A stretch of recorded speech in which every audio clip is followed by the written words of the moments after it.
Mais cedo, Joel, a gente ouviu um representante da Enel aqui na Rádio Bandeirantes, né, e perguntou sobre essa demora para que haja a resolução da volta da energia.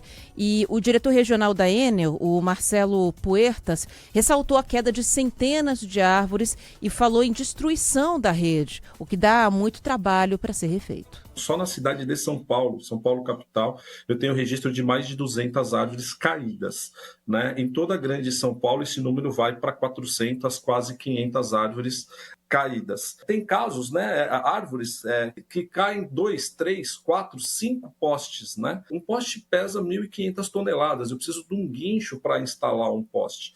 Né? As nossas redes, né, eu tenho bobina de cabo que eu tenho que levar até lá. Então, é difícil você precisar, vai ser em 1 hora, vai ser 2, vai depender do tamanho, né, da destruição. Nós não estamos falando aqui de reparar um fio, de emendar um fio, a gente está falando de reconstruir uma rede. Bom, e a crise, né, entre São Paulo e a Enel começou em 2023, depois de um temporal em novembro de 2023, quando vários bairros de São Paulo ficaram uma semana sem energia. Uma semana. E desde então a gente tem visto vários episódios muito parecidos. É fato o que você falou, que a gente está passando por eventos de clima muito mais intensos. Então, sempre chove no verão. Só que está chovendo muito mais, em volume de água, cada vez em menos tempo. Sempre ventou no verão, sempre venta quando tem mudança de estação, mas a gente não tinha ciclone extratropical se formando o tempo todo. Então a gente está vendo de fato que os mesmos fenômenos estão cada vez mais fortes, o que exige uma resposta muito mais intensa das autoridades e das concessionárias. Foi sobre isso que o governador de São Paulo, o Tarcísio de Freitas, falou hoje mais cedo numa agenda pública que a Maju Arruda-Leite acompanhou, e ela está aqui com a gente para falar sobre isso. Oi, Ana, Joel, uma boa tarde a vocês, boa tarde a todos. O governador de São Paulo, Tarcísio de Freitas, disse hoje que está fazendo o possível e tomando as medidas cabíveis contra a atuação da Enel no estado de São Paulo. Ele voltou a repetir que o contrato com a Enel é de responsabilidade do governo federal e disse que o estado, nas palavras dele, fica em uma encruzilhada. Tarcísio de Freitas também citou todas as medidas tomadas até aqui, como, por exemplo, o pedido de intervenção ou fim da concessão, a pressão para que os órgãos federais atuem contra a Enel, a suspensão do processo de renovação antecipada desse contrato e, na avaliação do governador de São Paulo, uma das saídas seria a divisão da área da Enel entre mais companhias, isso para otimizar investimentos e acelerar respostas. Vamos ouvir o que o governador de São Paulo disse hoje de mais cedo em uma agenda pública em Carapicuíba, região metropolitana de São Paulo. Você vê aqui o plano de contingência às vezes não funciona. A gente dava ontem formação da empresa 1.200 equipes de campo, chegou a 1.600 equipes de campo, isso é absolutamente suficiente. A gente chegou a ter aí 2.200.000 clientes sem energia. Agora pela manhã nós tínhamos 1.400.000 clientes sem energia e algumas religações vão sendo feitas, outros clientes vão ficando sem energia porque continua ventando. Então é um problema sério e que nos preocupa a velocidade de restabelecimento. É por isso que a gente tem sido muito crítico à questão da prorrogação do contrato. Na nossa visão, uma área metropolitana deste tamanho merecia ter esse contrato quebrado em 2, para que a gente pudesse ter mais facilidade, uma área menor por concessionária, mais facilidade de realização dos investimentos, né, esses investimentos sendo feitos aí com mais potência, investimentos em tecnologia, investimento em equipe, e aí isso nos direciona para uma nova licitação que deveria ser feita aí ao final do contrato. Um outro caminho apontado pelo governador, porque a gente sabe que esse contrato vai até 2028, seria a intervenção na Enel. E segundo o Tarcísio de Freitas, essa intervenção seria uma medida que permitiria entrar no caixa da empresa para fazer a contratação de pessoal. E em relação às atualizações, né, sobre os órgãos responsáveis, a gente teve no começo do mês, agora de dezembro, a área técnica do Tribunal de Contas da União recomendando a Agência Nacional de Energia Elétrica para que avalie essa possibilidade de intervenção na Enel aqui em São Paulo. Então, o que a ANEEL terá que fazer a partir de agora?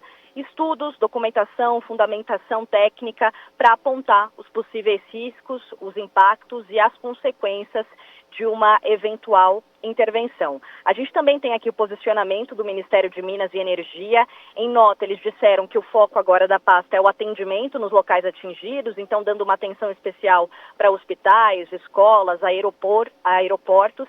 E também, de acordo com o Ministério de Minas e Energia, eles seguem monitorando a situação e cobrando a devida fiscalização da ANEEL, que é a Agência Nacional de Energia Elétrica, nesse compromisso com a segurança e o bem-estar da população, disse então a nota do Ministério de Minas e Energia do Governo Federal. Volto com vocês. Obrigado. Valeu, Maju. Obrigada. Sempre o mesmo ponto, ou os mesmos pontos na discussão. Agora, tem uma parte bem razoável na colocação do governador, o senhor Tarcísio de Freitas, em falar talvez em uma divisão de obrigações, né? Você dividir uma região metropolitana do tamanho da região de São Paulo com 2 empresas ou mais empresas, é você ter condição ali de atender melhor a população, diminuir o tamanho do trabalho para a empresa que está se mostrando ineficiente em resolver o problema da gente. Não é de hoje que a gente sabe disso, mas hoje, mais uma vez, nós temos essa certeza. A impressão que eu tenho, em cima do fato, em cima do que todos nós estamos assistindo, é que a empresa é uma empresa que tem tecnologia, que tem competência, só que tem um limite. E eu acho que extrapolou o limite da empresa.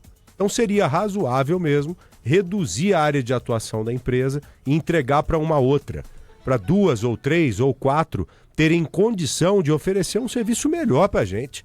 Não pode ficar esse tempo todo sem energia elétrica. Não pode ficar 2, 3, 4 dias como nós ficaremos sem energia. Só que é chato você ter que discutir de novo a mesma coisa. Para você caminhar na sua vida, você tem que resolver os seus problemas. Senão você fica sempre em cima dos mesmos problemas, andando ali e patinando. Acontece, você não sai do lugar. A crise estoura, claro, você reclama e nada muda. E é impressionante, a gente está falando de uma crise que começou há 2 anos. Sim. Agora, dezembro de 2023. Foi a primeira vez. E no começo do ano seguinte, a gente teve mais amostras de que algo precisava ser feito, né? Então, estamos aqui, patinando, né? Seria interessante até mesmo para a Enel isso, essa divisão, porque é uma empresa tão grande, com atuação no mundo todo, que ela tem condição de falar, eu vou abrir mão da metade daqui da minha área, que eu sou responsável em São Paulo, para abrir para uma outra empresa, mas eu vou prestar um serviço legal aqui e nós vamos crescendo juntos. Sabe, seria interessante para a própria empresa e muito mais interessante para o povo aqui de São Paulo, para a gente aqui de São Paulo. Uma coisa é cair a árvore e arregaçar o fio. Outra coisa é acontecer isso e você ficar dias esperando energia. Sem energia, sem água, sem internet. Pelo amor de Deus, velho. Só para atualizar, para a gente fechar esse primeiro bloco, a gente tem agora 1.320.000 endereços em São Paulo sem energia. A maior parte na capital paulista, 913 mil. A situação ainda é muito complicada para quem está em São Bernardo do Campo, tem 39 mil endereços sem energia. Cotia, com 45 mil endereços sem energia. Essas são as cidades aqui da região metropolitana. E Santo André, essas são as cidades da região metropolitana que estão numa situação mais difícil agora, aí Osasco. Então, Osasco, Santo André, São Bernardo e Cotia, as cidades com a pior condição agora. Em Bugaçu, 100% dos imóveis sem energia. 100%. Uma loucura isso. Vamos seguir caminhando aí, buscando solução para esses problemas.